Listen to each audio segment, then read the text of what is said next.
Hey everyone, settle in. Lights down, blankets up. Tonight, we're traveling back to a time when freedom wasn't a right, it was a secret. A whispered word in the dark, passed from one person to another across miles of danger, faith, and, occasionally, really bad directions. This is the story of the Underground Railroad, a network that wasn't actually underground and, in case you're wondering, also wasn't a railroad. Because, of course, the 19th century loved nothing more than confusing future historians. But that's okay. We'll take our time. Let's drift back to the early 1800s, when America was, well, let's call it a work in progress. Half the country was congratulating itself for being the land of the free. The other half was very much not into that idea. And somewhere between those two moods, thousands of enslaved people were quietly deciding that maybe, just maybe, they'd prefer to take the free part seriously. Now, before the whole thing had a catchy name, people were already escaping north. Since at least the late 1700s, enslaved men and women had been finding their own ways out, by foot, by boat, occasionally by hiding in barrels that probably smelled worse than the journey to freedom deserved. But as the 19th century rolled in, those escapes started to look a little more organized. And by organized, I don't mean like spreadsheets and schedules. More like people quietly passing messages through song lyrics or marking safe houses with lanterns and quilts. A human web of trust that somehow worked without group chats, hashtags, or, electricity. Let's pause on the name for a moment. The Underground Railroad. The term started popping up around the 1830s, right when railroads were becoming the shiny new tech everyone was obsessed with. It made sense as a metaphor. Secret tracks, hidden routes, people conducting fugitives from one station to another. And just like real railroads, it connected people and places. Only this one ran on courage and quiet defiance.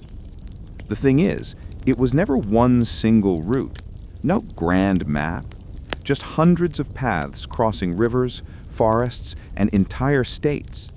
If you wanted to visualize it, imagine tangled threads stretching north, from plantations in the deep south up to free states, then all the way to Canada. Because yes, the ultimate goal was Canada. Land of maple syrup, polite people, and at that time, zero fugitive slave laws. Now, let's meet the kinds of people who made this secret network tick. First, there were the conductors, the ones who actually guided freedom seekers from one stop to the next. The most famous, of course, was Harriet Tubman, tiny, fierce, and completely unstoppable. She escaped slavery herself, then went back, repeatedly, because apparently escaping once wasn't enough of a challenge.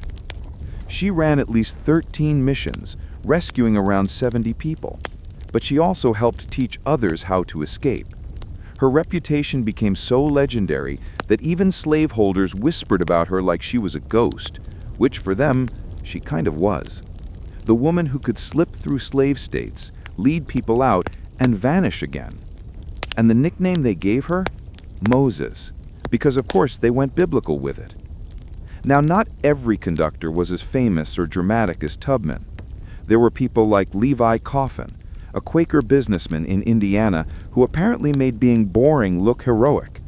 His home was nicknamed the Grand Central Station of the Underground Railroad, which sounds fancy until you realize it mostly involved feeding terrified people and hiding them in the attic.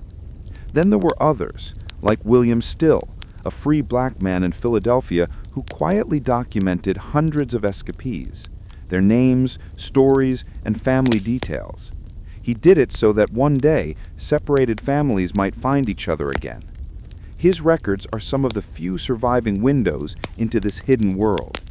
And then there are the ordinary folks, farmers, ministers, shopkeepers, who risked everything just to offer a bed or a meal to someone they'd never met. The moral math was simple but dangerous. One act of kindness could get you arrested, fined, or worse. It wasn't exactly a good time to be on the wrong side of the law, or the wrong side of public opinion. Speaking of laws, let's talk about the big one that made the Underground Railroad both necessary and terrifying: the Fugitive Slave Act. There were actually two of them, because apparently one bad idea wasn't enough. The first came in 1793. It allowed slaveholders to chase down escapees across state lines and drag them back, but the North wasn't super into enforcing it, so Southern politicians kept complaining.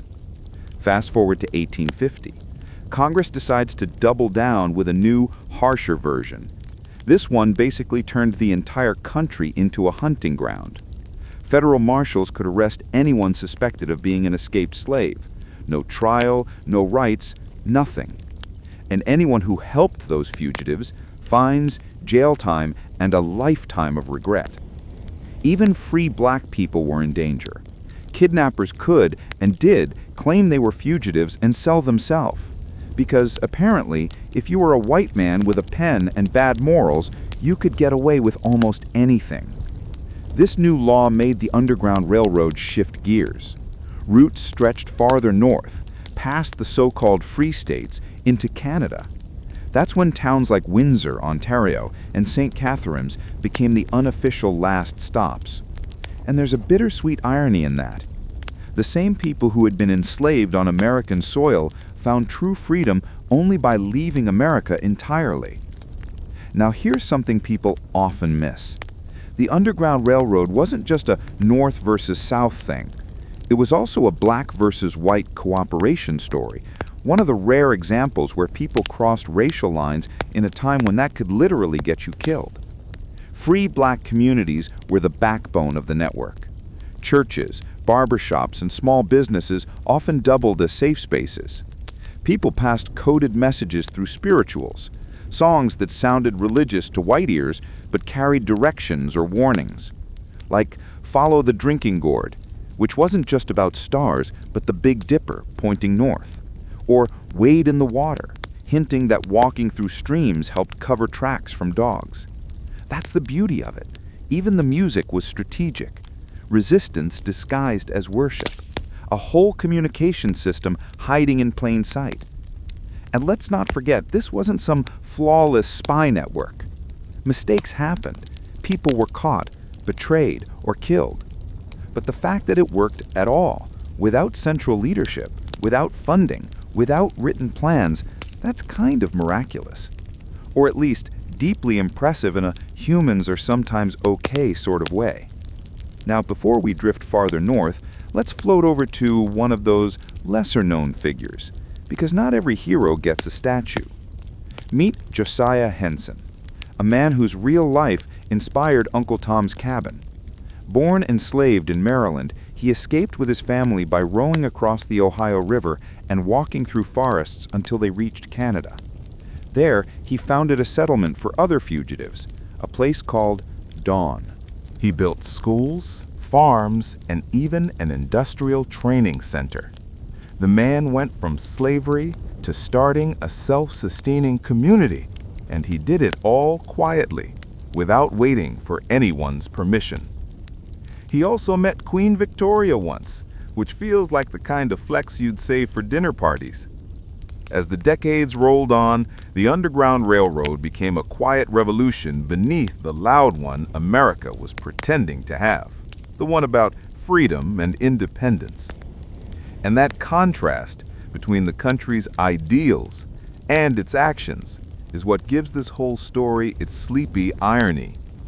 Because on paper, the United States was the land of liberty, but in practice, it took a secret, illegal network of ordinary people to make liberty real for those who needed it most.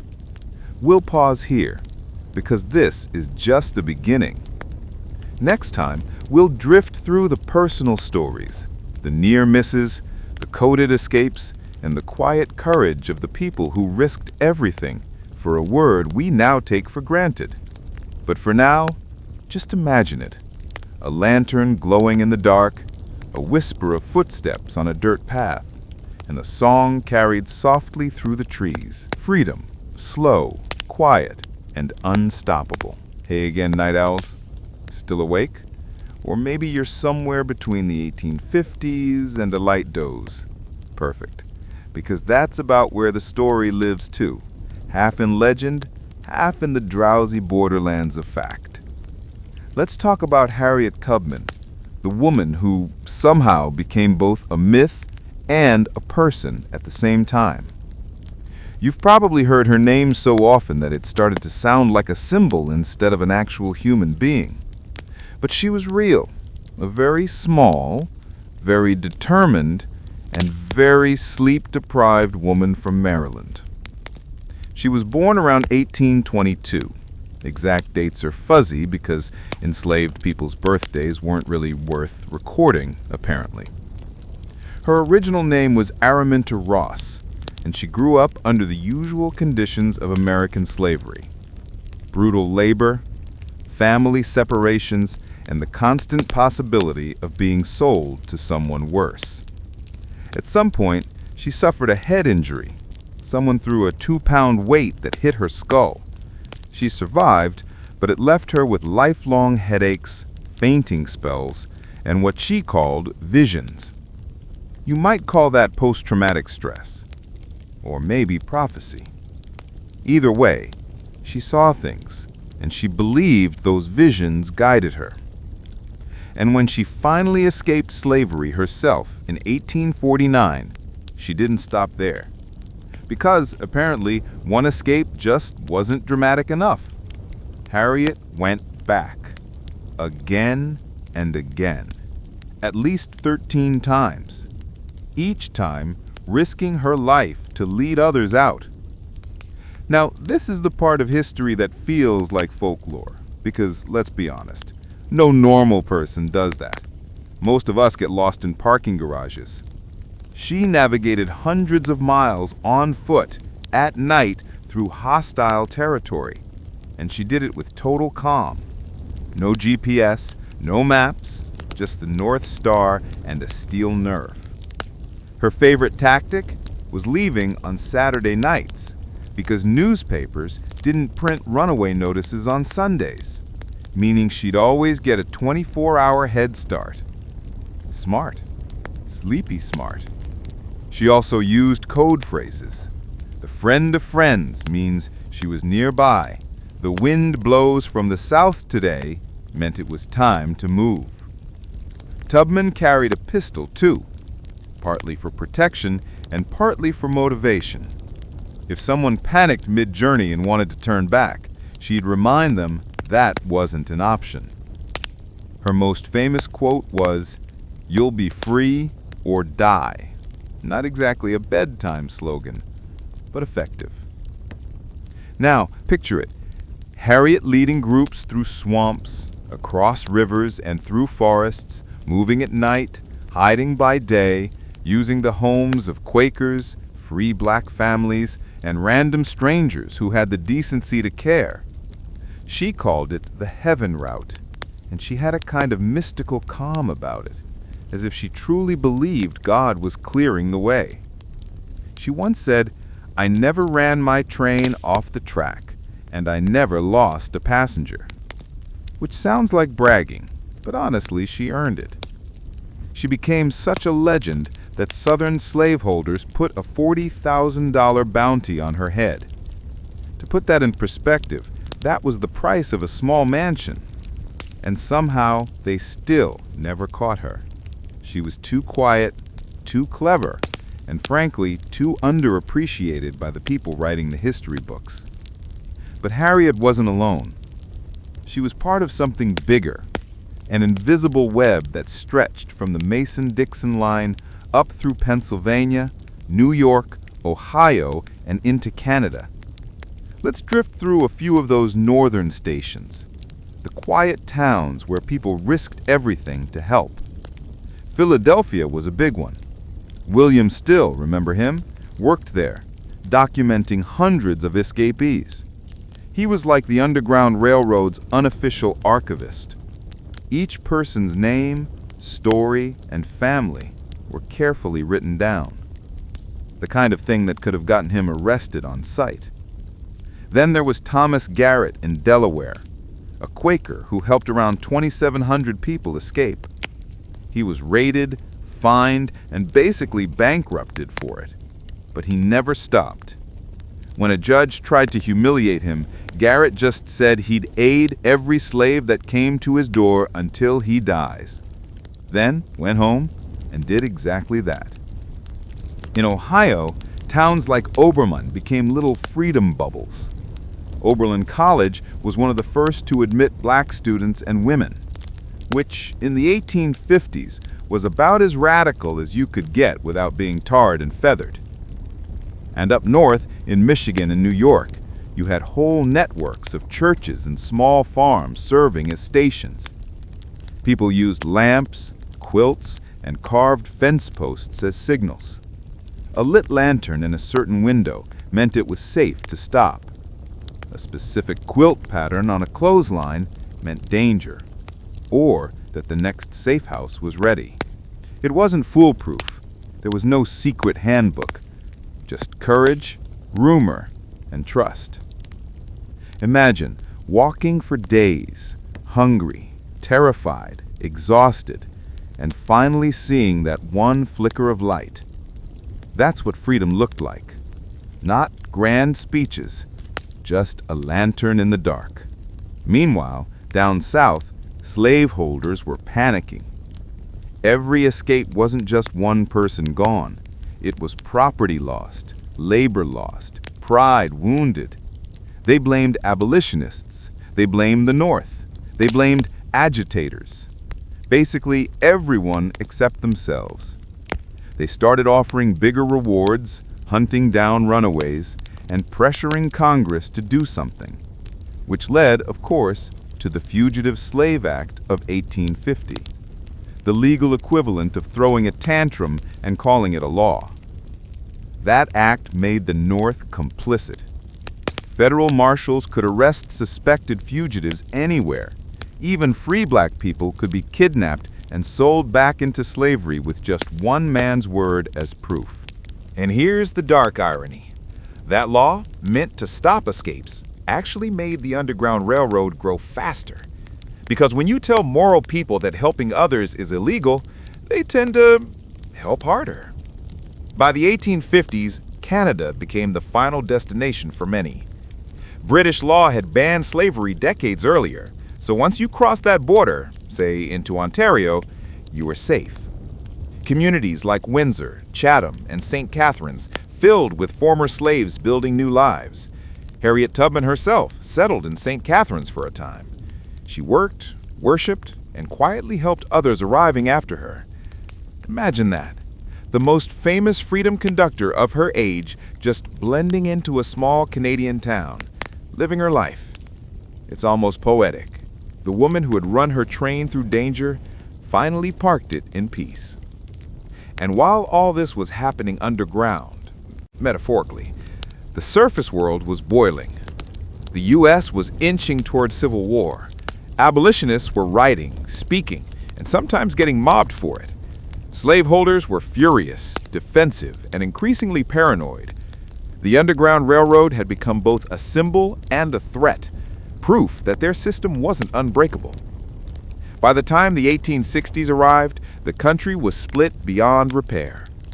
But that's a story we'll float into next time, the way the Underground Railroad transformed into open war, and how the people who once moved in secret suddenly became soldiers, scouts, and, in some cases, legends. Hey again. If you're still awake, congratulations. You've officially lasted longer than most 19th century politicians' moral stamina. And if you're half asleep, that's fine too. History sounds even better when it's halfway a dream. Let's pick up around 1860, the moment when the Underground Railroad stopped being an invisible line and became the spark that helped set the country on fire. The United States was doing what it did best at the time, arguing about slavery, loudly, repetitively, and with all the maturity of a bad family dinner. The South insisted their way of life depended on owning other human beings. The North was increasingly full of people who thought maybe, just maybe, it shouldn't. And the federal government, in true government fashion, tried to compromise by pleasing no one. Then came 1860. Abraham Lincoln got elected on an anti-slavery platform. He wasn't an abolitionist, at least not yet, but to the South, he might as well been John Brown with a top hat. States began seceding one by one, like dominoes with delusions of grandeur. And just like that, the country broke in two. Now here's where the Underground Railroad shifted roles. It didn't exactly end, it evolved. Many of the same people who had been conducting fugitives in secret suddenly found themselves part of a much bigger machine, the Union war effort. Take Harriet Tubman again. When the Civil War began, she didn't retire. She joined the Union Army as a nurse, then a spy, then a scout. Because of course she did. You can almost imagine her saying, "Sure, I'll take on the Confederacy before breakfast."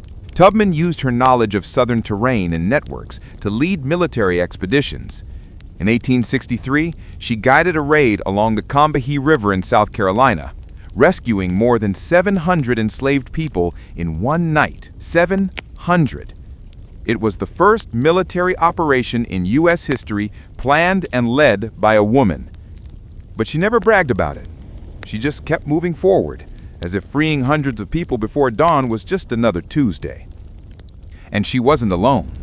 Former passengers of the Underground Railroad, men and women who had escaped slavery years earlier, joined the Union Army in droves once the Emancipation Proclamation opened the door. Over 180,000 black men enlisted. Many had once walked those hidden trails north. Now they wore blue uniforms and fought openly for the same freedom they had once whispered about in the dark. It's one of those poetic loops history loves to create. The hunted becoming the liberators. Meanwhile, the so-called conductors up north didn't retire either.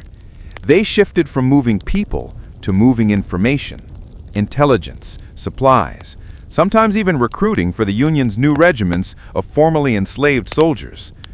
The same safe houses that had once hidden fugitives now served as meeting points for abolitionist groups, fundraisers, and war relief efforts.